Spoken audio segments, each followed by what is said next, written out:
दिगंबरा दिगंबरा श्रीपाद दिगंबरा दिगंबरा दिगंबरा श्रीपाद दिगंबरा दिगंबरा दिगंबरा श्रीपाद दिगंबरा.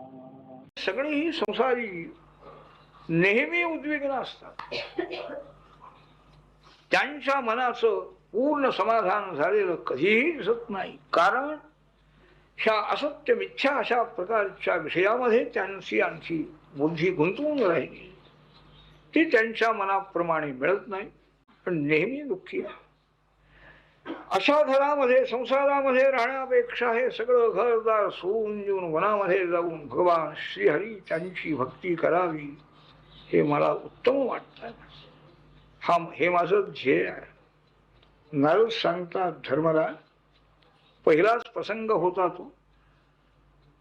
पहिलीच भेट झाली प्रल्हादाची. प्रल्हादाच्या मुखातून हे ऐकायला मिळालं, हरीची भक्ती करावी. हसला प्रचंड. लहान मुलगा आहे म्हणा.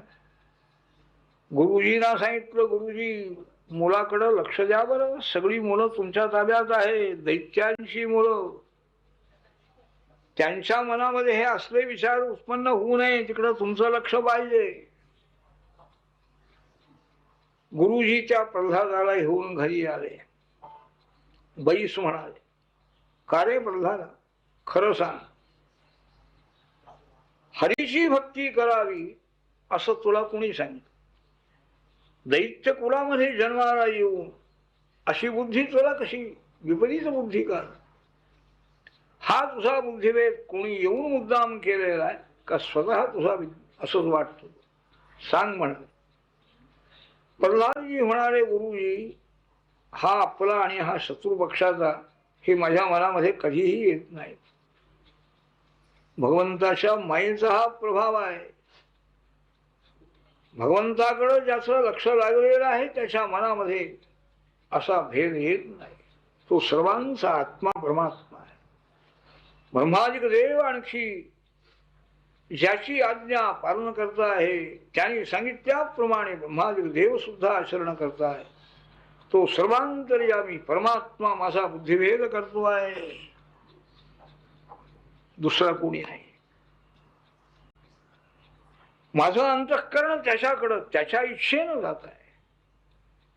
मी सुद्धा नाही, माझ्या प्रयत्नानेही जात नाही किंवा दुसरा कोणीही मला सांगणारा नाही, असं त्यांनी उत्तर दिलेलं आहे. पूर्ण ज्ञान आहे आणि भक्ती आहे. ज्ञानी भक्त आहे प्रल्हाद.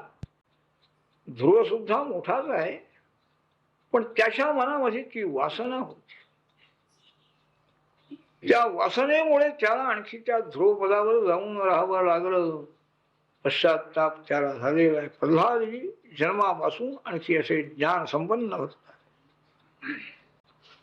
रागावले गुरुजी त्याला काहीतरी आणखी भीती वाटावी, धरायला पाहिजे. आपली भीती त्याला वाटायला पाहिजे. म्हणून गुरुजी म्हणाले, कोणारे तिकडं छडी घेऊन या, याला आज मला दंड करायचा आहे.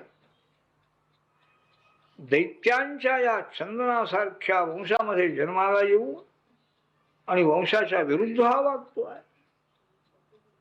रागावले त्याला थोडी भीती दाखवली आणि पुन्हा पूर्वीप्रमाणे त्याला शिक्षण देण्याचं कार्य चाललेलं आहे.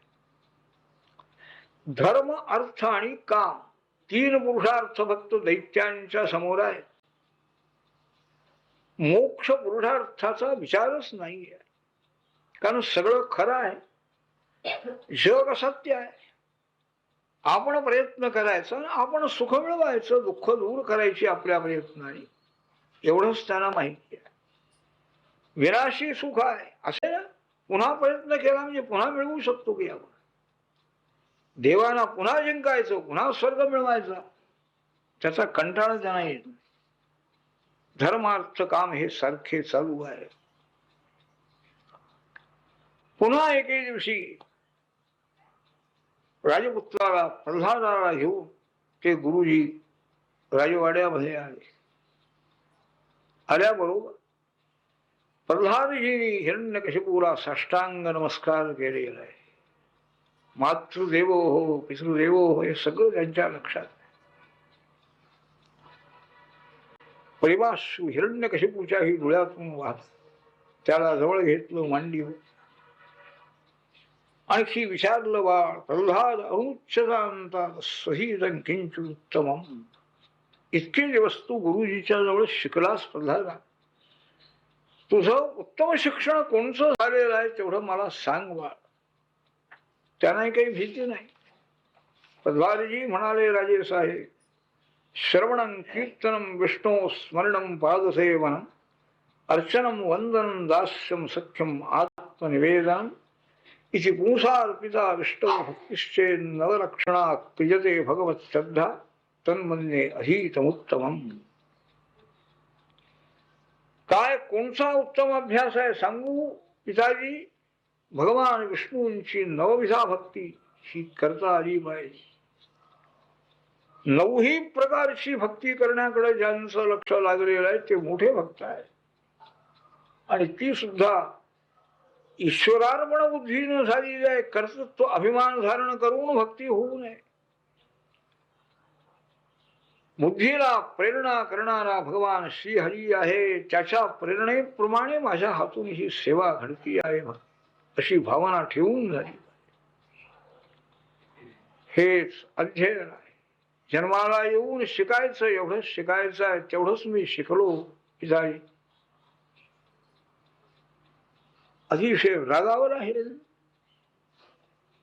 हरीची भक्ती माझा शत्रू, तो हरी माझ्या भावाला मारणार, त्याची भक्ती माझा मुलगा करतो आहे. आणि त्या गुरुजींच्या वरती रागावला. का हो गुरुजी, काय माझ्या मुलाला हे शिकवलं तुम्ही? तुम्हाला पूर्वी एकदा ताकीद केली होती, शत्रू पक्षाचे हेर या ठिकाणी येत असतील, तुमचं लक्ष नाही, त्यांनी या बालकाचा बुद्धिभेद केलेला. कोणत्याही वेशामध्ये आणखी शत्रूचे लोक येऊन त्यांनी या मुलांची बुद्धी बिघडलेली आहे. पण त्यावेळी त्या गुरुपुत्रांनी सांगितलं, राजे साहेब रागावू नका, मी याला काय शिकवलं बाकीच्या मुलांना विचारा, त्याप्रमाणे यालाही मी शिकवलं. पण ही अशी जी भगवत भक्ती करावी अशी बुद्धी ही नैसर्गिक आहे, जन्मापासून आहे. मी काय करणार? गुरुजींचं भाषण ऐकल्यानंतर त्यांनी त्या प्रल्हादाला विचारलं, गुरुजींनी तुला हे शिकवलं नाही ना, मग ही बुद्धी तुला कशी उत्पन्न झाली? अमंगल बुद्धी, ईश्वराची भक्ती, हरीची भक्ती करणार. प्रल्हादजी म्हणाले, राजे साहेब भगवंताची भक्ती दुसऱ्याच्या सांगण्याने होत नाही म्हणाले, किंवा स्वतःच्या प्रयत्नानेही करता येईल.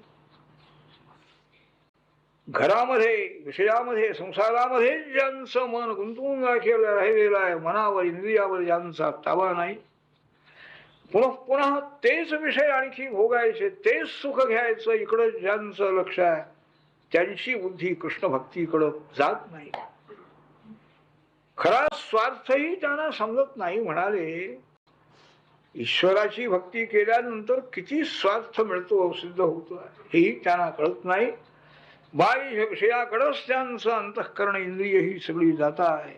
एका आंधळ्याच्या पाठीमागून त्याच्या खांद्यावर हात ठेवून दुसरा आंधळा निघाला, तिसरा आंधळा निघाला, तशी स्थिती या सर्व जगाची झालेली आहे. परमेश्वराची सेवा करण्याची बुद्धी त्यांना कधीही उत्पन्न होणार नाही. श्रेष्ठ भगवत भक्तांची कृपा झाली, त्यांचा अनुग्रह झाला तरच आणखी ही भगवत भक्ती चित्तामध्ये उत्पन्न होईल, याशिवाय नाही होणार. स्पष्ट सांगितलं प्रल्हादजी. अतिशय रागावला हिरण्यकशिपू मांडीवर घेतलेल्या त्या मुलाला त्याने कुसळ आणि समोर मोठा चौक होता, त्या चौकामध्ये त्याला फेकून दिलेला आहे. राक्षसानं आज्ञा केली, वध्यताम आश्रयम वध्या, राक्षसो याला ठार मारा म्हणा.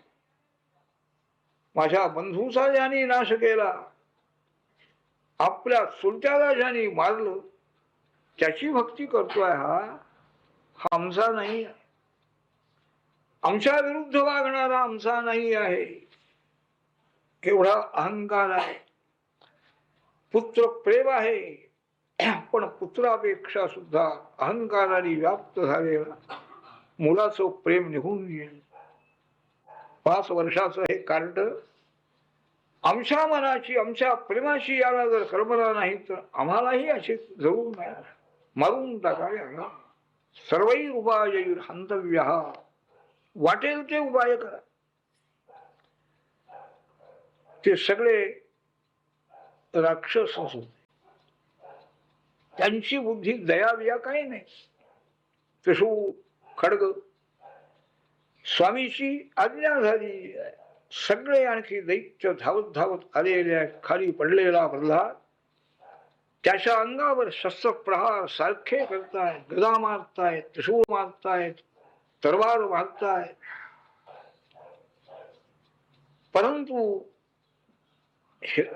धर्मराज परे ब्रह्मणे अनिर्देशे भगवत अखिलात्मने युक्तात्मने अपरा आसन अपुण्यसेव सत्क्रिया. परमात्म्याचं अखंड चिंतन मनामध्ये चाललेलं आहे. मृत्यूची भीती नाही, मग हिरण्यकशिपूची कसली भीती. भगवंताचं अखंड स्मरण करणारे प्रल्हादजी यांच्या अंगावर इतके शस्त्र प्रहार झाले परंतु केसालाही धक्का लागले. दैत्य दमले शेवटी, पण प्रल्हादाचा नाश झाला. प्रल्हादजी उठून बसलेले आहे. भगवंताचं नामस्मरण चाललेलं आहे. श्रीकृष्ण गोविंद हरे मुरारी, हे नाथ नारायण वासुदेव, प्रद्युम्न विश्वनाथ मुकुंद विष्णू भगवान नमस्ते.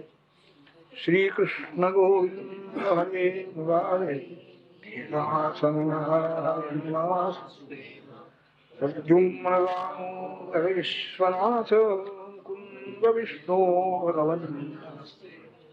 श्रीकृष्ण गोविंद हरे मुरारी, हे नाथ नारायण वासुदेव, विश्वनाथ मुकुंद विष्णू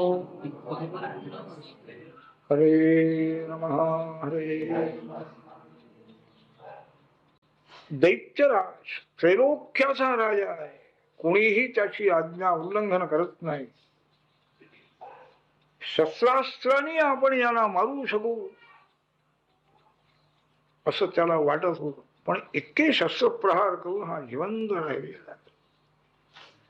आपल्या शक्तीपेक्षा मोठी शक्ती काही आहे काय अशी थोडीशी जाणीव त्याच्या मनामध्ये,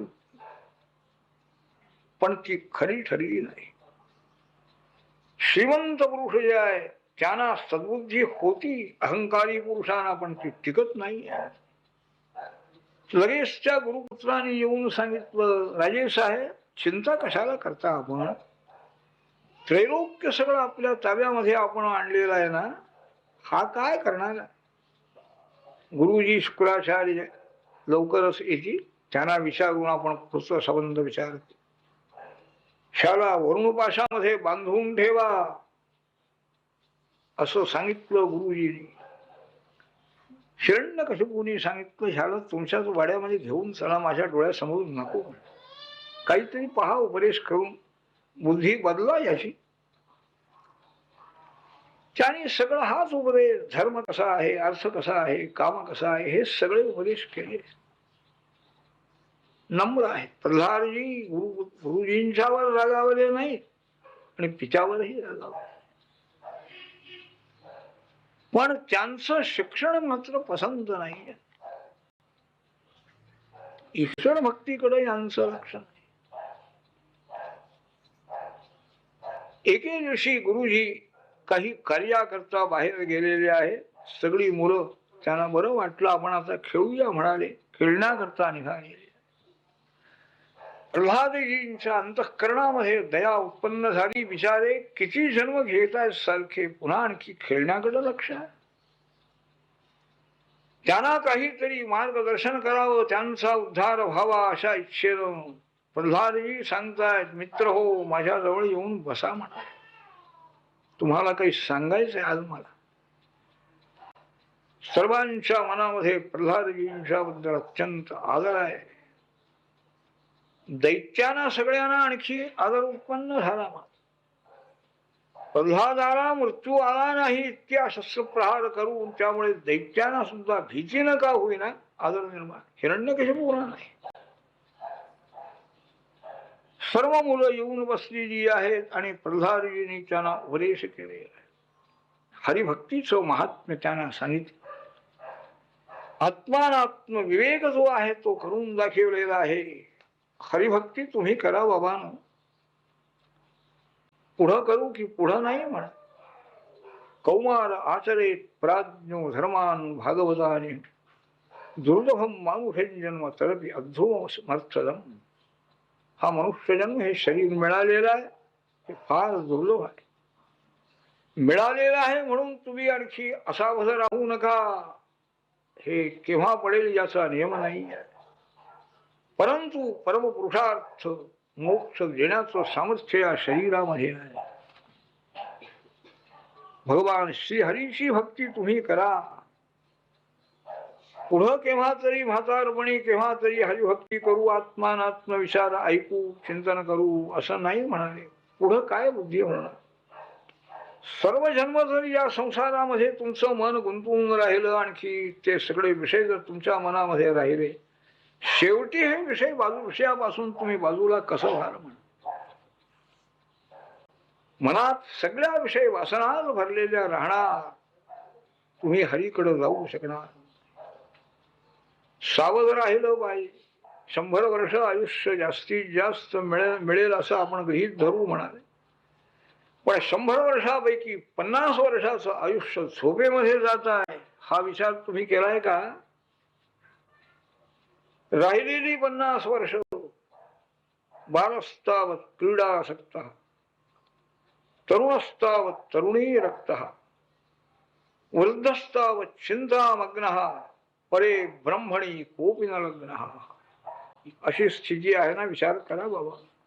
बालवयामध्ये खेळायचं, तरुण वयामध्ये विषय भोग घ्यायचे आणि वृद्धावस्थेमध्ये याचं कसं होईल, त्याचं कसं होईल, हे कसं होईल, ते कसं होईल चिंता करण्यात संपलं. परमात्म्याचं चिंतन केव्हा करावं म्हणाले. हा विचारच नाही आहे. किंवा हा सगळा विचार तुम्ही करा. आम्ही दैत्य आहोत, आम्हाला भक्ती करण्याचा अधिकार नाही असं समजण्याचं कारण नाही म्हणाले. भगवंताला भक्तीशिवाय काहीही प्रिय नाही आहे हे तुम्ही समजून घ्या. त्याला दुसरं काही लागत नाही. चांगल्या कुळामध्ये जन्म पाहिजे, चांगलं ज्ञान पाहिजे, चांगलं हे काही लागत नाही. नंतर त्यांनी मला हे ज्ञान नारदांनी दिलं म्हणाले. सांगतायत प्रल्हादी. त्या मुलाने विचारलं प्रल्हादा, अंतःपुरामध्ये राहणारा तू आणि नारद केव्हा भेटले तुला.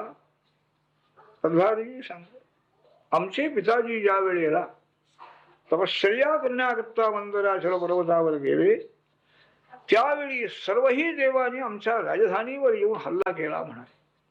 अनेक दैत्य त्यांनी मारले, पळून गेले दैत्य. माझी माता गर्भिणी होती, मी तिच्या उदरामध्ये होतो. तिला आणखी इंद्र धरून घेऊन चाललेला आहे. स्वर्गलोकाला घेऊन जायचंय माझ्या आईला. ती घाबरली. काय होईल. इतक्यात नारद महर्षी दिसले इंद्राला. नारदाने इंद्राला विचारलं, का रे, ह्या स्त्रीनं तुझं काय केलंय. हिरण्यकशिपू तुमचा वैरी आहे, ह्या स्त्रीला कशाला धरलंस. तिला सोडून दे म्हणाले. इंद्राने सांगितलं, ऋषी महाराज ही सध्या गर्भिणी आहे. त्या दैत्य राजाचं हे आणखी हा गर्भ आहे. ही प्रसूत होईपर्यंत माझ्याजवळ मी ठेवणार आहे आणि मुलगा झाल्यानंतर त्याला मारून मग याला मी सोडणार. देवांचा राजा इंद्र त्याचे हे विचार आहे. नारद सांगतायत, राजा देवांचा राजा असो कोणी असो, स्वार्थापुढं काही नाही. सद्विचार कोणाच्या मनात येते, दुर्विचार कोणाचे काही सांगता येत. नारद म्हणाले, इंद्रा अरे हा कोण आहे तुला माहिती आहे. हा अत्यंत पुण्यशील भगवंताचा मोठा भक्त आहे म्हणाले. हा गर्भात असलेला याचा तू नाश करू शकणार नाही, सोडून दे या स्त्रीला. देवर्षींची आज्ञा झाली, सोडून दिलं. माझ्या मातेला प्रल्हादजी सांगतायत, मित्र हो, प्रदक्षिणा नमस्कार करून इंद्र हा सर्व लोकाला गेलेला आहे. माझ्या आईला घेऊन नारद महर्षी आश्रमामध्ये, तिला सांगितलं, बाई, आनंदाने निर्भयपणाने आश्रमामध्ये तू राहा, तुझा पती आल्यानंतर घरी जात. नारदांची सेवा करती आहे माझी माता, निर्भयपणाने राहिली.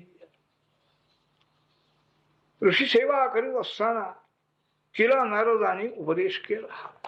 मलाच उपदेश केलेला आहे, पण तिच्या माध्यमातून दया त्यांना उत्पन्न झाली. हा जीवात्मा, ही स्त्री आज माझ्या सान्निध्यामध्ये आलेली आहे, यांचं हित यांना समजावून सांगितलं पाहिजे, हे या अज्ञान बंधनातून मुक्त झाले. नारदांनी मला आत्मानात्म विवेक शिकवला. म्हणा, आत्मा नित्य आहे, अविनाशी आहे, शुद्ध आहे, स्वयंप्रकाश आहे, आणि बाकी सगळे शरीराधिक जे सगळे ही पदार्थ आहेत ते विनाशी आहे. वृद्धिक्षय त्यांना आहे, शरीर पुष्ट होतो, शरीर कृश होतं, हे सगळे विकार या शरीराधिकांचे. आत्म्याला काही संबंध. जागृती, स्वप्न, सुषुप्ती या अवस्था, ह्या अवस्थेतून जावं लागतं या जीवान. पण ह्या सर्व अवस्था ज्याला अनुभवाला येतात तो आत्मा निराळा आहे, तोच मी आहे, हे चिंतन काही हे करू शकत नाहीत ना. ह्या बुद्धीच्या ज्या 3 अवस्था आहेत, त्या अवस्थेमध्येच आणखी गुंतवून पडताय. संसार यातच आहे. याकरता हा मुख्य उपाय आहे. गुरुशुश्रूषया भक्ता सर्व लब्धार म्हणेन संगेन साधू भक्ता राम ईश्वराराधने. गुरुसेवा करावी. जे काही आपल्याला मिळालेलं आहे ते सर्व ईश्वराला अर्पण करावं. श्रेष्ठ भगवत भक्तांची संगती करावी. भगवत कथा श्रद्धेनं श्रवण कराव्यात, वर्णन कराव्यात. निरंतर अखंड त्याच्या स्वरूपाचं चिंतन करावं. सर्व ठिकाणी परमेश्वराची भावना धारण करू. सर्वांच्या बद्दल मनामध्ये आदरबुद्धी ठेवावी. अशी वासुदेवाची भक्ती करणारा जो आहे तो आणखी त्याच्या कृपेनं या अज्ञान बंधनातून मुक्त होतो. अंतःकरणामध्ये ती भक्ती जशी जशी वाढत जाईल, देहभान नाहीस होत आहे, नेत्रातून प्रेमाश्रू वाहत आहे. नाचतो काय, गातो काय, रडतो काय, काही त्याला भाग राहत नाही. ही आणखी श्रेष्ठ अवस्था आहे. तेव्हा सर्वही पदार्थ आहे, पुष्कळ द्रव्य आहे, स्त्री आहे, पुत्र आहे, पशु आहे, शेतीवाडी आहे, नोकर चाकर आहे, पण यांच्यापासून काय सुख मिळणार? फाशी देण्याकरता मनुष्याला न्यायाला लागलेले आहे, त्याच्या पुढं सगळं आहे. काय तुला खायचं खाऊन घे, काय आणखी पाहिजे ते घे, काय त्याला त्यात आनंद वाटणार आहे, हे मी जाणार आहे. ही वृत्ती मनामध्ये असल्यानंतर त्या बाहेरच्या कितीही सुखाची साधन असली तरी तिकडं लक्ष जात नाही. त्याचप्रमाणे यज्ञयाग करून मिळवलेले स्वर्गाधिक लोक सुद्धा विनाशी आहे, तेही सुख टिकत नाही आहे. एकमेकापेक्षा कमी जास्तीपणा त्या ठिकाणीही आहे. म्हणून कोणत्याही सुखाची इच्छा करू नये. फक्त भगवंताची भक्ती करावी, कृपा त्याची संपादन करावी, प्रार्थना निरंतर करावी. सर्व भूतांचा अंतर्यामी परमात्मा श्रीहरी आहे, सर्वव्यापी आहे, सर्वज्ञ आहे. कोणीही त्याची सेवा, देव असो, दैत्य असो, मनुष्य असो, यक्ष असो, गंधर्व असो, कोणीही स्त्री असो, पुरुष असो, कोणीही त्या भगवंताची सेवा केली तरी त्यांचं कल्याण होत आहे. भगवंताला आणखी प्रिय दुसरं काही नाही. ज्ञान पाहिजे, ऋषी पाहिजे, देव पाहिजे, काही लागत नाही. दान नको, तप नको, पूजा नको, सेवा नको. प्रियते अमनया भक्त्या हरिही अन्य विडंबरम. शुद्ध प्रेम त्याला पाहिजे. रामभद्र येणार आहे. रामचंद्र वनामध्ये आलेले आहे. ती मतंग ऋषीची भक्त असलेली शबरी रामाला देण्याकरता बोर गोळा करती आहे. झाडावरची बोर काढावी आणि आंबट आहेत का बघा, तोंडाने चाकून दाताने खाऊ ती द्रोणामध्ये भरायची आहे. रामचंद्र आल्याबरोबर नमस्कार केला. रामा, ही फळं आणलेली आहेत, ही आपण घ्या. लक्ष्मणजी पाहतायत, दात उठलेले आहेत प्रत्येकच्या फळावर. रामांच्या मनामध्ये काही हाल. त्यांनी ती फळं घेतली आणि खायला सुरुवात केलेली आहे. भक्त जर सर्व विसरून गेलाय तर आपल्याला सर्व विसरायला नको का?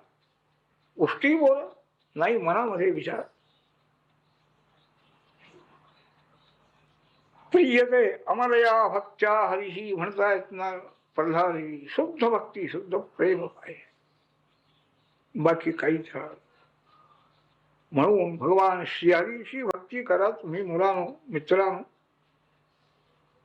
कोणीही आजपर्यंत पुष्कळ भक्त दैत्यांच्या मध्येही भक्त झाले. यक्ष राक्षस स्त्रिया शूद्र सगळेही जीव भगवंताची भक्ती करून भगवत स्वरूप झालेले आहे. हेच मनुष्य जन्म मिळाल्यानंतर हेच मिळवायचं आहे. सर्व ठिकाणी परमात्मा श्रीहरी आहे. ही भगवंताची श्रेष्ठ भक्ती ही मनामध्ये उत्पन्न ज्या वेळेला होईल त्यावेळेला आत्मानात्म विचार मांडलेला आहे. भगवत भक्तीचं महात्म्य सांगितलेलं आहे. आणि बालबुद्धी आहे, शुद्ध मन आहे. त्या सगळ्याही मित्रांच्या मनावर परिणाम झाला की हरिभक्ती हरिभजन करायला ती सगळी मुळं लागली. चाललेलं आहे भजन त्यांचं. श्रीकृष्ण गोविंद हरे मुरारी, हे नाथ नारायण वासुदेव, प्रद्युम्न दामोदर विश्वनाथ कुंद विष्णू भगवन् नमस्ते. हरे मुरारे नाथ नारायण प्रद्युम्न दामोदर विश्वनाथ कुंद विष्णू भगवन् नमस्ते. गुरुजी बाहेरून काम आटपून आले. आणखी आज त्याने विलक्षण दिसलं. प्रल्हादजी एकटे भजन करत होते, सोडून दिलं होतं. आज सगळी शाळाच आणखी भजन करायला घाबरले प्रल्हाद आपले गुरुजी. आणखी हिरण्यकशिपूला जाऊन सांगितलं, महाराज हे तुमची शाळा तुम्ही सांभाळा म्हणा. सगळी शाळा बिघडली म्हणा. सगळे भजन करायला लागले. रागावला हिरण्यकशिपू. आणा म्हणाले, बोलावून आणा प्रल्हादाला. आलेले प्रल्हादजी नमस्कार करून उभे राहिले. मुलाला आज मारायचं ठरविलं त्याने. रागाने पाहतो आहे, हात जोडून प्रल्हादजी उभे राहिलेले आहे. स्वभावच असा आहे, दैत्य स्वभाव. हिरण्यकशिपुरी विचारलं, अरे आपल्या कुळाचा भेद करतोस, नाश करतोस, हरिभक्ती करून सगळ्यांना भक्ती करायला लावतो. माझी आज्ञा तुला मान्य नाही तर तुला मी जिवंत ठेवणार नाही. मी रागावलो असताना सर्व आणखी त्रैलोक्यातले आणखी लोक सगळे घाबरतात, पण तुला माझ्या रागाचा काही भीती वाटत नाही. कोण तुझा बळ देणारा? तुझं बळ कोणाचं आहे म्हणा? तुझ्याजवळ कोणाचं बळ आहे? असा इतक्या उन्मत्तपणाने तू वागतो आहे. प्रल्हादजी ही मोठे स्पष्ट वाक्य. न केवलम मे भवतश्च राजन सवै बलम वरिनां चापरेषां परे वरे मी स्थिर जंगमाजे ब्रह्मादेव ये वशं प्रणीत. राजे साहेब, माझ्याजवळ कुणाचं बळ आहे असं तुम्ही विचारणार. मी विचारतो, तुमच्याजवळ कुणाचं बळ आहे हा विचार तुम्ही केला काय? तुमचंही बळ तुमचं नाही आहे राजे साहेब. सर्वांचं बल म्हणजे त्या परमेश्वर. बलम बलवतांच्या कामराग विवर्जितम भगवान सांग. सगळं बल माझं आहे. ब्रह्मादिक देव ज्यांनी आपल्या ताब्यामध्ये ठेवलेले आहे हे काही सामान्य काम नाही. तोच परमात्मा सर्व विश्वाचं नियमन करणारा आहे. राजे साहेब, ही आसुरी वृत्ती आपण टाकून द्या. मन शांत ठेवा. काय जिंकलो आपण? त्रैलोक्य जिंकलंय म्हणता, अभिमानाने सांगता. स्वतःच मन तुम्हाला ताब्यात ठेवता येत नाही आणि त्रैलोक्य जिंकलं म्हणता तुम्ही. हे चांगलं नाही. तुम्ही आपल्या मनाला आवरा, विकार सोडून द्या मनात, असं बोलले प्रल्हाद. पण काय उपयोग? हिरण्यकशिपू म्हणाला, तुझं मरण जवळ आलेलं आहे असं दिसतंय, मलाच उपदेश करतोस तू? कोण तुझा संरक्षण करणारा? कुठं आहे हरी? सर्व ठिकाणी आहे. मग या खांबात का दिसत नाही? आहे म्हणाले, तुम्हाला दिसत नाही, त्याला मी काय करणार? बघूया म्हणाले. सिंहासनावरून खाली उतरला तो हिरण्यकशिपू आणि त्या सभेत त्या खांबावर त्याने जोराने मूठ मारलेली आहे. हरी आहे तिथं म्हणतो, बघूया म्हणाले. एकदम भयंकर गर्जना ऐकायला आली. सगळे सभेमध्ये असलेले लोक घाबरलेले आहे. कुठून हा आवाज आला काही कळलं नाही. सत्यम विधातुम निजभृत्य भाषितुम व्याप्तींच भूते सुखिदेषु चात्मनः अदृश्यताच्युत रूप मुद्वान स्तंभे सभायान नमृगंधमानुष. आपला भक्त प्रल्हाद सर्व ठिकाणी परमात्मा आहे अशी त्याची भावना आहे आणि तो सांगतो आहे, स्तंभामध्ये सुद्धा माझा हरी आहे. त्याचं भाषण खरं करण्याकरता आणखी त्याच्या संरक्षणाकरता एकदम स्तंभ दुभंग झाला. बाहेर नरहरी प्रगट झालेली आहे. शरीर माणसाचं आणखी मुख तेवढं सिंहाचं असं रूप धारण करून आले. हिरण्यकशिपू पाहतो आहे, भयंकर रूप आहे, नरसिंह रूप.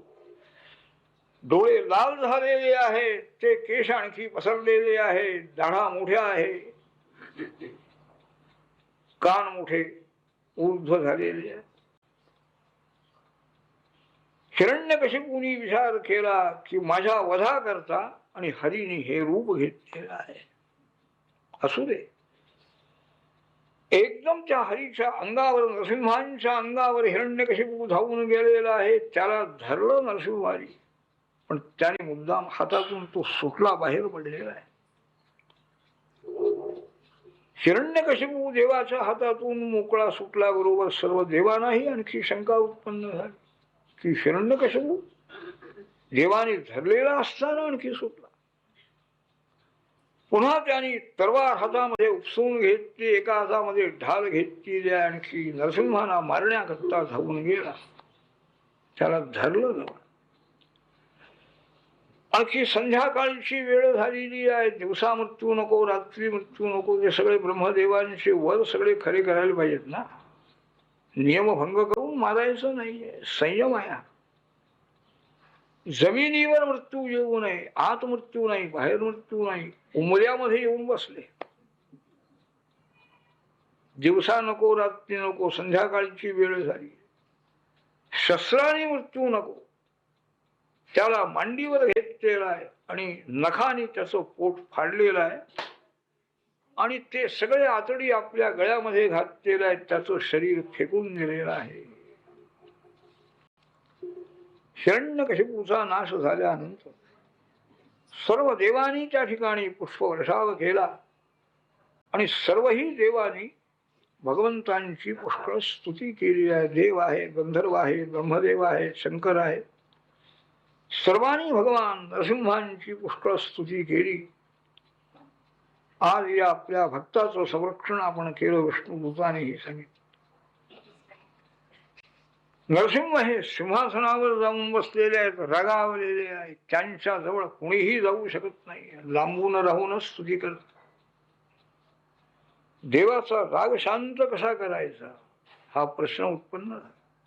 ब्रह्मदेव, सगळे देव लक्ष्मी देवीकडे गेले. आई साहेब, देवांचा राग तेवढा आपण शांत करा. या लक्ष्मीनं लांबूनच पाहिलं. तेव जन्मामध्ये असं रूप कधी पाहिलं नाही. नाही, माझं काम नाही, तुम्ही काही वाटेल ते करा, मला हे करता येणार नाही. मग ब्रह्मदेवानी प्रल्हादाला सांगितलं, बाळ तू जा, तुझ्या पित्याबद्दल अतिशय राग आलेला आहे देवाला, त्यांचा राग तेवढा तू शांत. प्रल्हादजीला काही भीती वाटण्याचं कारण, देव रागावतच नाही अशी निश्चित वृत्ती असल्याशिवाय उपासना होत नाही. काही प्रतिकूल घटना घडल्यानंतर देव रागावला म्हणून प्रतिकूल झालं म्हणजे देवाचा दोषच आमच्या मनामध्ये राहणार नाहीये.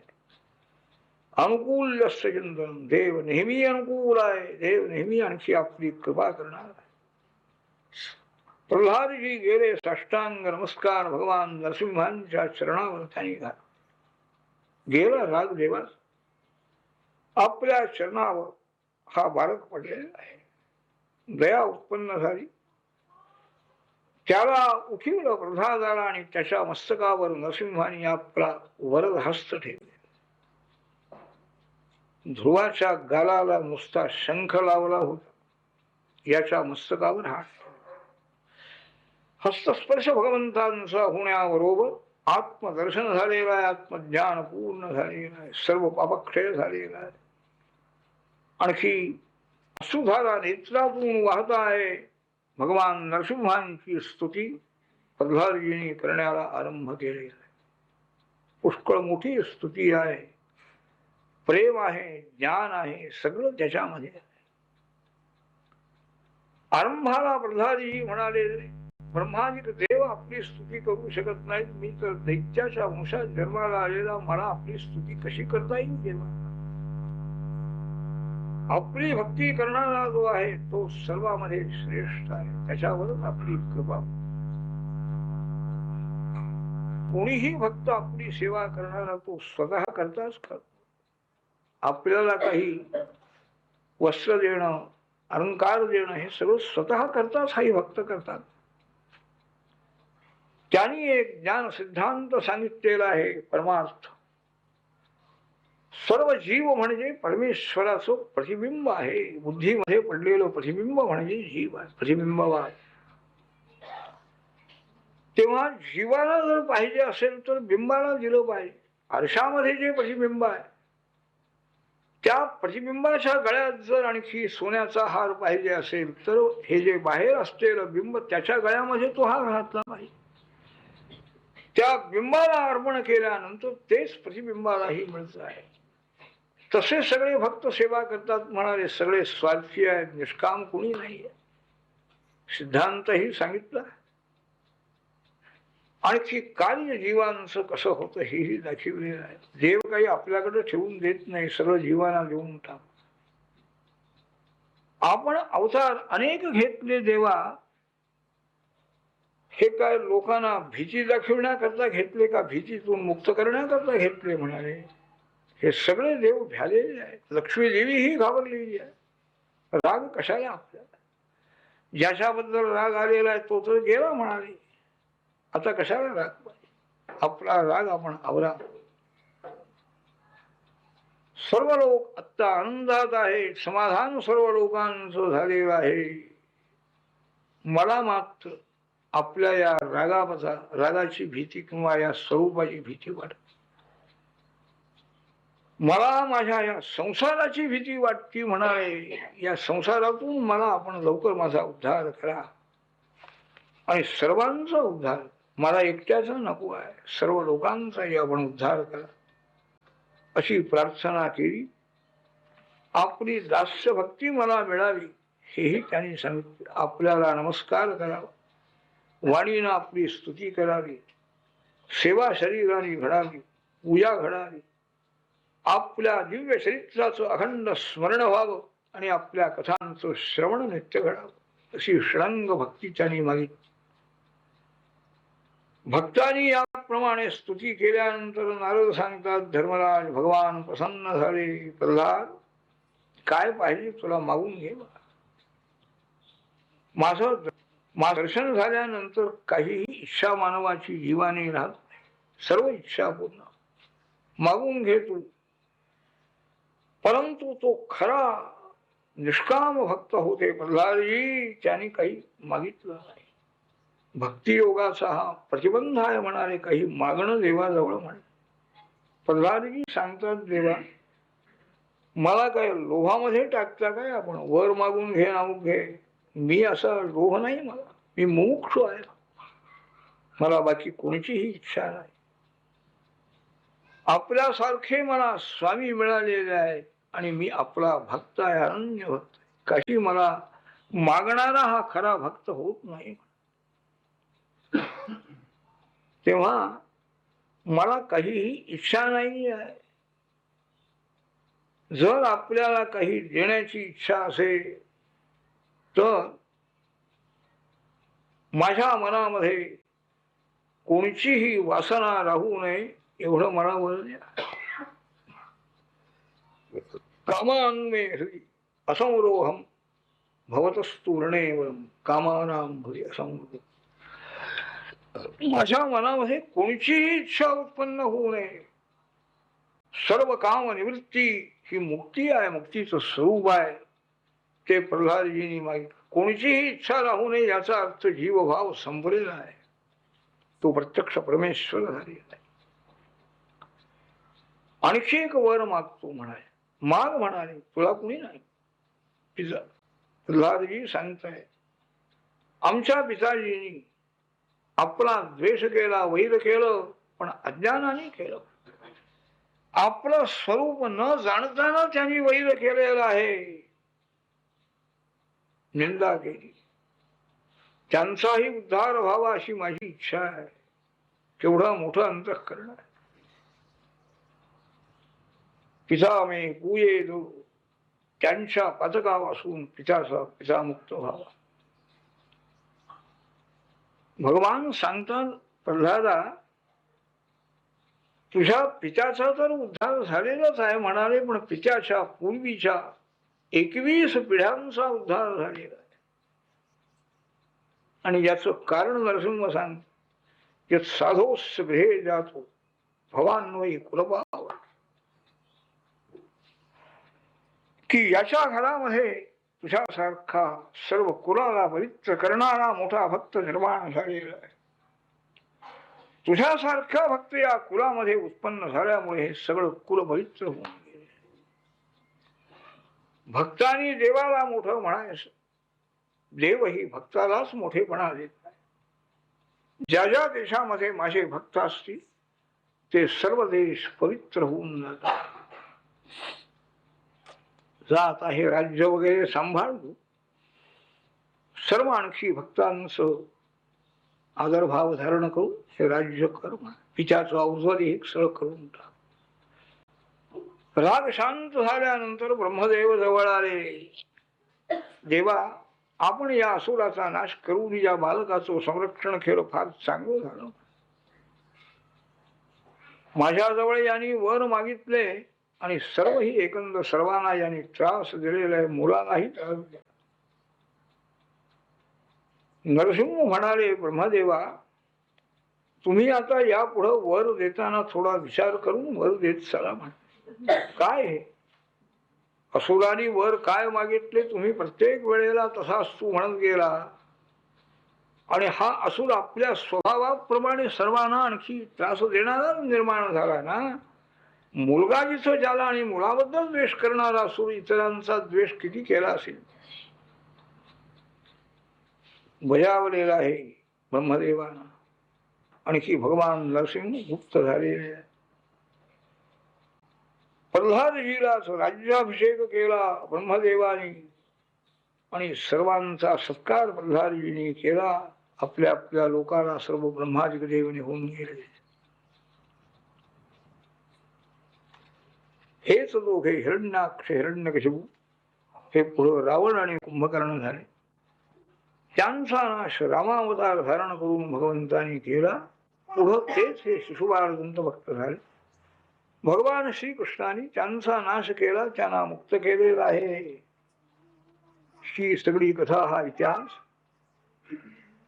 धर्मराजाला नारदाने सांगितलेला आहे. आणि शेवटी त्याला सांगितलं, बाबा, तुम्ही पांडव म्हणजे खरे पुण्यवान आहात, भाग्यवान आहात, कारण तुमच्या घरी आम्हाला सगळ्या ऋषींना यावं लागतं म्हणाले. तुमच्या घरामध्ये भगवान श्रीहरी वास्तव्य करतायत, केवढं तुमचं पुण्य आहे. प्रल्हादाला एकदा दर्शन दिलं, त्याच्या विचाराचा नाश केला, त्याचं संरक्षण केलं, त्याला वर प्रदान केलं आणि भगवान नरसिंह गुप्त झाले. हा द्वारकेचा राणा पांडवा घरी राहतो आहे, आम्हाला यावं लागतं म्हणाले. केवढं भाग्य तुमचं आहे. पण तुम्ही याला जाणून राहा, हा आपला मामे भाऊ आहे.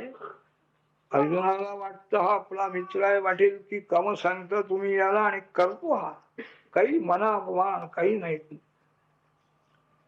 याचं आणखी स्वरूप काय आहे, हा प्रत्यक्ष परमेश्वर आहे हे समजून घेऊन आता याच्याबद्दल वागा, याची आज्ञा पालन करा. यात भगवान गोपाळ कृष्णाने पूर्वीही त्रिपुरासुर जन्माला आला, त्याचा नाश करायचा होता. त्यावेळेला आणखी एकाच बाणाने त्या 3 विमानांचा नाश झाला पाहिजे, जाळून टाकली पाहिजे विमान. मग भगवान विष्णूंनी बाणाचं रूप धारण केलं. शंकर भगवंताने तो बाण हातामध्ये घेतला आणि त्या एकाच बाणाने त्रिपुर दहन करून टाकलेला आहे. त्यावेळी सर्व राक्षसांचा नाश झाला. म्हणजे भगवंताने शंकरांनाही सहाय्य केलं आणि ते कर्म केले. अशा प्रकारचा हा भगवान श्रीहरी. त्याची सेवा तुम्ही जितकी ज्ञानपूर्वक करा तितकं तुमचं आणखी कल्याण होणार आहे, असं नारदाने सांगितल्यानंतर मग नारदांना त्यांनी सर्व वर्ण आश्रम यांचे धर्म विचारले. 4 वर्णांचे 4 आश्रमांचे धर्म कोणते आहे ते मला समजावून सांगा. धर्म जिज्ञासू धर्मराज आचरण करणारे. आणि नारदाने त्यांना सर्व उपदेश केला. कायेन वाचा मनसेंद्रियैर्वा बुद्ध्यात्मना वा करोमि यद्यत् सकलं परस्मै नारायणाय श्रीकृष्ण गोविंद हरे हे नाथ नारायण विश्वनाथ मुकुंद विष्णो भगवान नमस्ते श्रीकृष्ण गोविंद हरे हे नाथ श्रीकृष्ण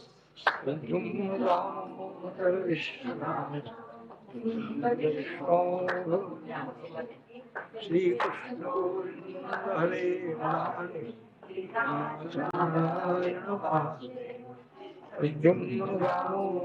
विश्वनाथ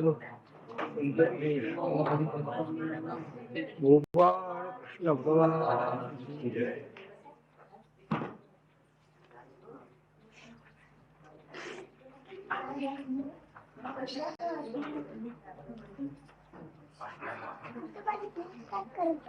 करण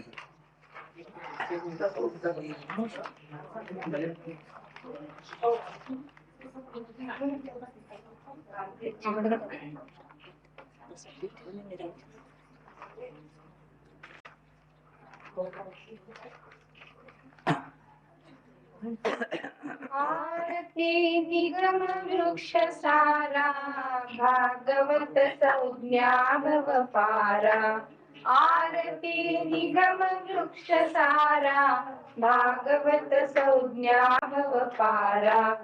नारद कथा साधु श्रवणी परीक्षिती लवला शुक चरणी. विरागे तनु त्यागे करुणी कधी अवतार कथा वर्णी. विदुर मैत्रेय संग घडला विदुर मैत्रेय संग घडला. निधी अति कष्टी निपजवी सृष्टी सुखाची वृष्टी. कपिल मुनी देवहूती दारा पुरातन सुकर अवतारा. आरती निगम वृक्ष सारा भागवत संज्ञा भव पारा. ब्रह्मसुत दक्ष वंश यागी आला ध्रुव तपे अचल भागी. ऋतु प्राचीन बर्हि रागी प्रियमृत वनवासा त्यागी. मही आकाश गोल वदला मही आकाश गोल वदला. नरक भय हरुनी अजामिल करुणी बोध बहु करुणी. चित्र केतुरे परिल पारा.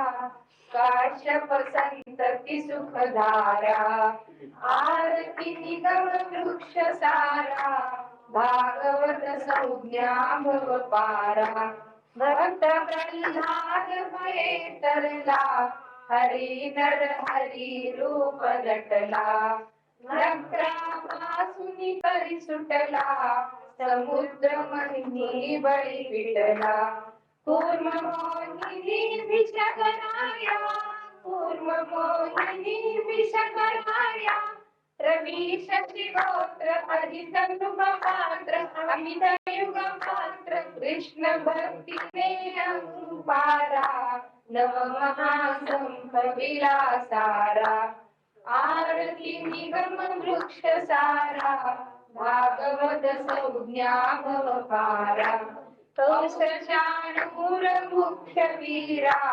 दमाया अवतरला वीरा गोकुळी लीला करू शकला सहाय्य झाला अर्जुनाला उद्धवा ज्ञान कथा बोधी उद्धवा ज्ञान कथा बोधी युग विलय परीक्षित मृकंडोदय पावला हरिचरणी धारा विठ्ठल मध्ये संद बारा आरती निगम वृक्ष सारा भागवत संज्ञा भव पारा आरती निगम वृक्ष सारा भागवत संज्ञा भव पारा गोपाल कृष्ण भगवान की जय।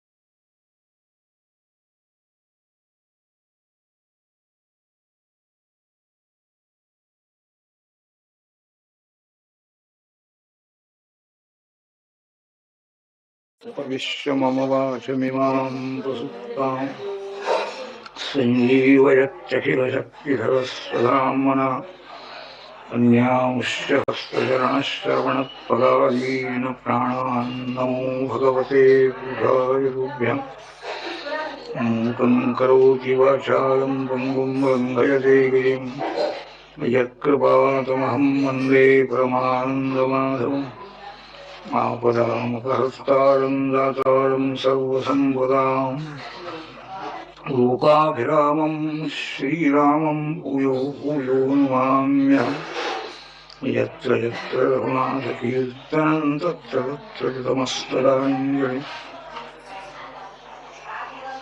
बाष्पवारि परिपूर्णदूषणं मारुतिं नमत रक्षसान्तकम् पुस्तकजपवटहस्ते वरदाभयचन्द्रचारुबाहुरसे कर्पूरामरदेहे वागीश्वरिचोदया सुममवाचं हरये नमः हरये श्रीगणेशाय नमः श्रीगुरुचरणारविन्दाभ्यां नमः श्रीशुक उवाच श्रुत्वेहितं साधुसभाजितं महत्तमाग्रण्य उरुक्रमात्मनः युधिष्ठिरो दैत्यपतेर्मुदायुधः पप्रच्छ भूयस्नयं स्वयंभुवः। शुकाचार्य महाराज सांगतात राजा दैत्यराज हिरण्यकशिपूचं चरित्र नारदांच्या मुखातून धर्मराजाने ऐकलं, आनंद झाला त्या आणि नंतर त्यांनी नारदांना विचारलं, महाराज मानवांचा जो धर्म आहे आचार धर्म वर्ण आश्रमांचा आचार, तो आचार धर्म आपल्या मुखातून ऐकण्याची मला इच्छा आहे.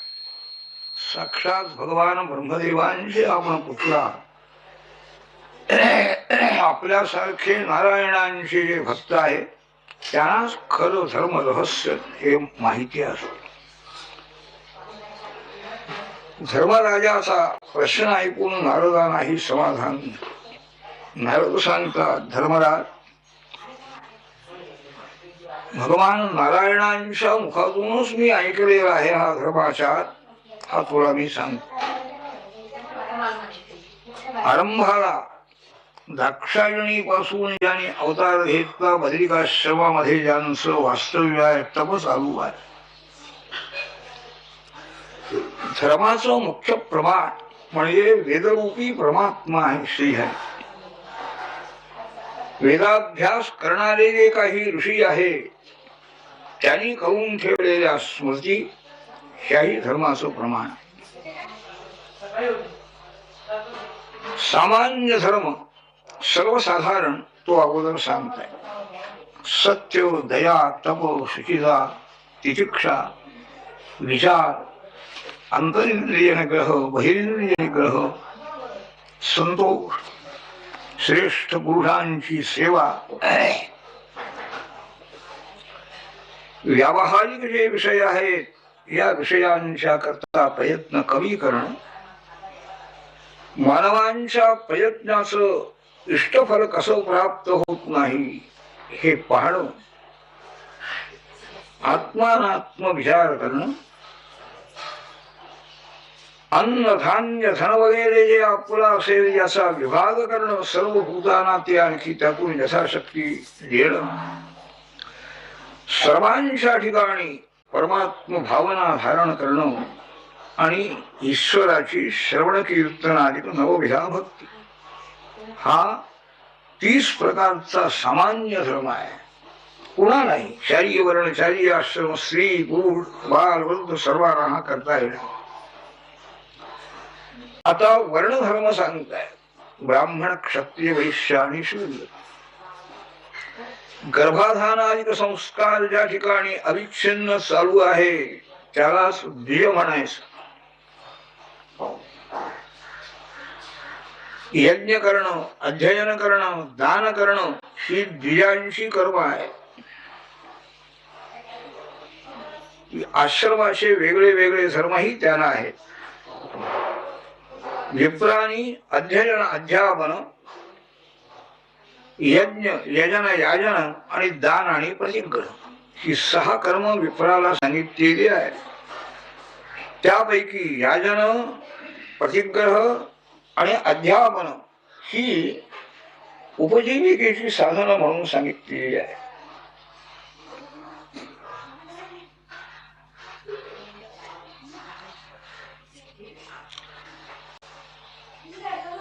उत्तम वृत्ती आणखी इतरांनी घेऊ नये.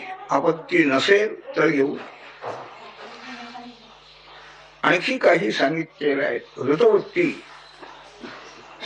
म्हणजे अंश आणि शिरवृत्ती त्याला म्हणतात.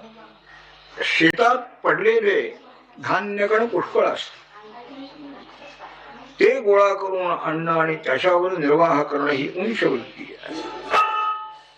मोठा बाजार ज्या ठिकाणी असेल तिथेही धान्य पुष्कळ सांडलेलं असतं, ते कण गोळा करून आणून त्याच्यावर निर्वाह करणं ही शिरवृत्ती. अयाचित राहून आणखी आपलं कर्म करणं ही अमृतवृत्ती आहे.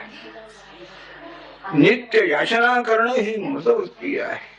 आणखी कृषी कर्म करणं ही परमवृत्ती आहे. सत्यानृत म्हणजे वाणिज्य वृत्ती, व्यापार करणं आणि नीच सेवा करणं ही श्वानवृत्ती आहे. ती कधीही विप्राणी करू नये, राजज्ञानी करू नये, क्षत्रियाने. बाह्य इंद्रियांचा निग्रह, अंतरिंद्रिय निग्रह, तप, शुचिता, संतोष, क्षमा, परिवृत्ती, ज्ञान, दया, भगवद्भक्ती ही ब्राह्मणाची आणखी लक्षणं सांगितली. पराक्रम आहे, धैर्य आहे, तेज आहे, त्याग आहे, चित्ताचा निग्रह आहे, आणखी सर्वांचं रक्षण करण्याची प्रवृत्ती आहे. हे क्षत्रियांचं लक्षण. देव, गुरु, भगवान यांची भक्ती करणं, धर्म, अर्थ, काम ह्या 3 अर्थांचं आचरण करणं, आस्तिक्य बुद्धी असणं आणि नित्य उद्योगशील असणं हे वैश्याचं लक्षण आहे. चतुर्थ वर्ण जो शूद्र आहे, सर्वाशी नम्रतेनं वागणं, पवित्रपणाने राहणं, स्वामी सेवा करणं, अमंत्र यज्ञ करणं, चोरी वगैरे कोणाशीही न करणं, गाईचं विप्राचं संरक्षण करणं, सत्य भाषण करणं, हा शूद्रांचा धर्म आहे. पतिव्रता स्त्रिया ज्या आहे यांनी पतीची सेवा करणं, पतीचे जे आप्त बांधव आहे त्यांच्याबद्दलही अनुकूल वृत्ती सेवून राहणं, ग्रह संवार्जन करणं, झाडून काढणं, स्वतःही उत्तम आणखी वस्त्रालंकाराने संपन्न राहणं, प्रेमभाषणाने मधुर भाषणाने नम्रतेनं सर्वांच्याही मनाला समाधान देणं, अशी जी पतिव्रता स्त्री आहे, आपल्या कर्तव्यामध्ये दक्ष राहणारी, ती आणखी हरिलोकामध्ये पतीला बरोबर घेऊन लक्ष्मीप्रमाणे सुखाचा उपभोग घेत राहते. शंकर जातीमध्ये उत्पन्न झालेले जे आहेत त्यांचा धर्म म्हणजे त्यांचा कुळामध्ये चालत आलेला जो आहे तो त्यांनी त्याप्रमाणे आचरण करावं. असे प्रत्येकाच्या स्वभावाला अनुसरून हे धर्म सगळे सांगितलेले आहेत, कर्तव्य वेदाने सांगितलेली आहेत. अनंत वासना मनामध्ये असतात, अधिकाधिक विषय सेवनाने त्या वासना जास्ती जास्ती वाढतात, म्हणून त्या कमी करण्याचा प्रयत्न करणार. यानंतर आता आश्रम धर्म सांगता येणार. ब्रह्मचारी, गृहस्थ, वानप्रस्थानची संन्यासी. ब्रह्मचारी गुरुकुले वसंतांतो गुरुर्हितम आचरण दासवन्नीचो गुरु सुदृढ सौधा. उपनयन झाल्यानंतर गुरुकुळामध्ये त्यांनी जाऊन राहावं, आणखी गुरुची सेवा करावी, अत्यंत प्रेम श्रद्धा भक्ती असावी अंतःकरणामध्ये. सायंकाळी आणि प्रातःकाळी सद्गुरूंची, अग्नीची, सूर्य नारायणांची, देवतांची भक्ती सेवा करावी. मौन धारण करून दोन्ही वेळेला संध्योपासना करावी, गायत्री मंत्राचा जप करावा आणि गुरुनी बोलावल्यानंतर जवळ जाऊन आरंभी आणि शेवटी त्यांच्या चरणाला वंदन करून वेदाचा अभ्यास करावा. कृष्णाजी जटा, दंड, कमंडलू, यज्ञोपवी हे सगळं त्यांनी धारण करावं. दोन्ही वेळा भिक्षा मागून ते भिक्षान्न गुरुना निवेदन करावं. त्यांची अनुज्ञा झाली तर मग भोजन करावं, नाही तर उपोषित राहावं. सुशी, मिताहारी, श्रद्धावा, जितेंद्रिय असं त्यांनी राहावं. स्त्रियांच्या बद्दल आवश्यक तेवढाच व्यवहार त्यांनी करावा, जास्ती संपर्क करू नये. हे नियम ब्रह्मचारी, गृहस्थ, वानप्रस्थ, संन्यासी सगळ्याला आहे. याप्रमाणे आणखी वेदाभ्यास शेवटपर्यंत करायचा असेल तर शेवटपर्यंत ब्रह्मचर्य आश्रम धारण करून त्याने वेदाभ्यासामध्ये आपलं सगळं आयुष्य खर्च करावं.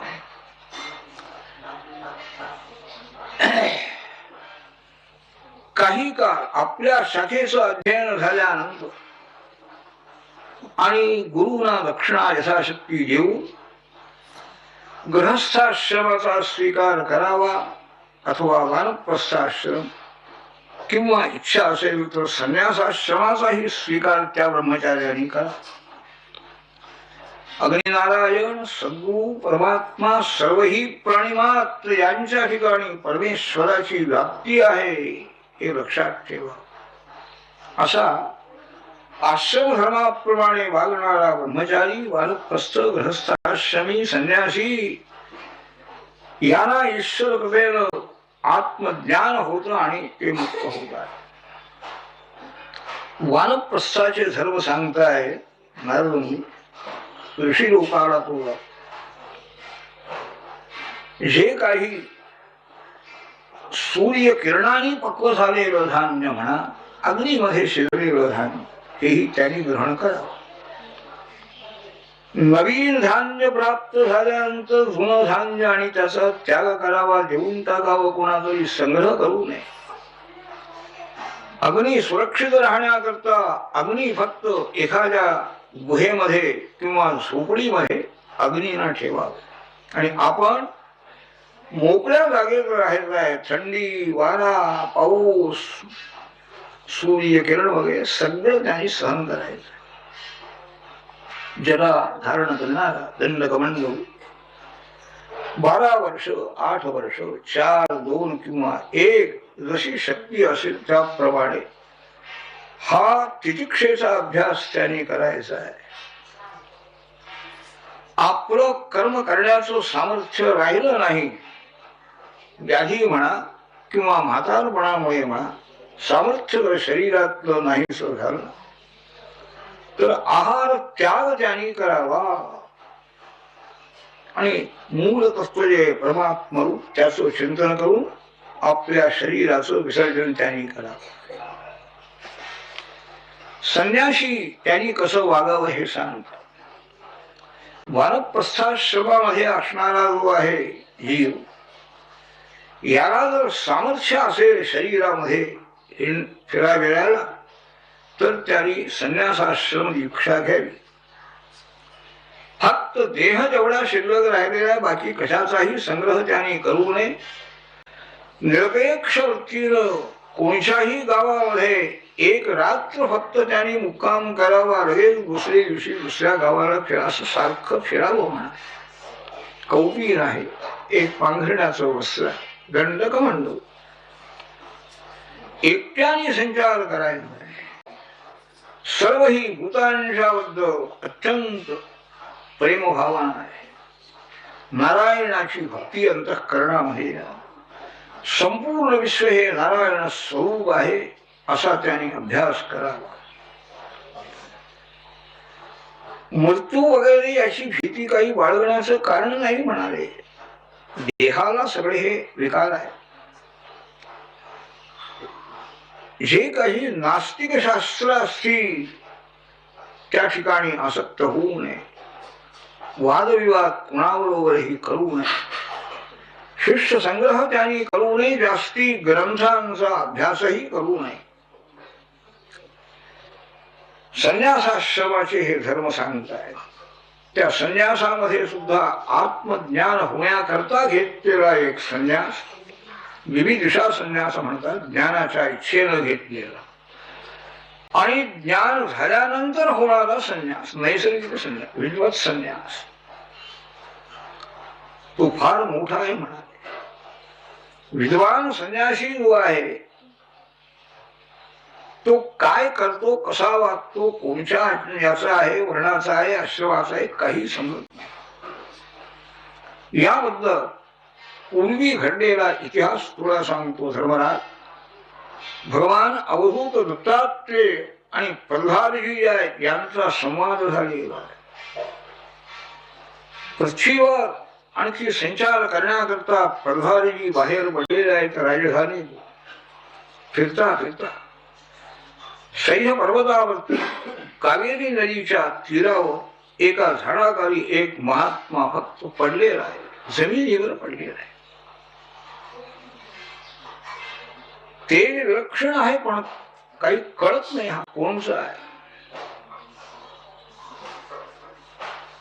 त्याचा वर्ण कोणचा, त्याचा आश्रम कोणचा, काही समजून येणार नाही. स्वस्थ आहे, प्रयत्न नाही, कर्म नाही, काही नाही. प्रल्हादजींनी त्यांना नमस्कार केला, पायावर मस्तक ठेवलेला आहे आणि जिज्ञासू बुद्धीनं त्या भगवत भक्त असुरांनी विचारलं, महाराज बिभर्षी कायम पीवान सोद्यमो भोगवान यथा वित्तंचैव उद्यम वदाम भोगो वित्तवदामिह. भोगिनां खलु देहोयम पीवा भवती नान्यथा. व्यवहारामध्ये जो कार्यकारण भाव मानून आपण वागतो त्याप्रमाणे प्रल्हादजी विचारतात. आपलं शरीर महाराज इतकं धष्टपुष्ट कसं राहिलं. एखादा प्रयत्न करणारा धनधान्य मिळवणारा जो आहे त्याचं शरीर चांगलं असतं. उद्योग केला तर द्रव्य मिळतं. द्रव्य मिळाल्यानंतर खाण्यापिण्याची व्यवस्था करता येते. आणखी अशी व्यवस्था ज्यांची झाली आहे त्यांचाच देह असा चांगला असतो असं आम्ही पाहतो. आपण तर स्वस्थ झाडाखाली पडून राहिलेल्या, काही उद्योग करीत नाही, तुमच्या जवळ अर्थ नाही, मग भोग खाण्यापिण्याची व्यवस्था कशी. आणि काहीही व्यवस्था नसताना तुमचा देह इतका चांगला कसा आहे हा प्रश्न आहे. समर्थ आहात आपण. कोणताही उद्योग आपण कोणालाही ज्ञान देऊ शकाल किंवा कोणताही उद्योग करून आपल्याला पुष्कळ द्रव्य मिळता येईल. जिज्ञासू म्हणून आणखी प्रल्हादजींनी हे विचारल्यानंतर नारद सांगतात, हसले थोडे अवधूत. म्हणाले, बाबा तू मोठा भगवत भक्त आहेस, तू आता विचारलंस म्हणून माझा अनुभव मी कसा वागतो, माझं काय वर्तन आहे आचरणात तुला सांगतो. दिगंबरा दिगंबरा श्रीपाद वल्लभ दिगंबरा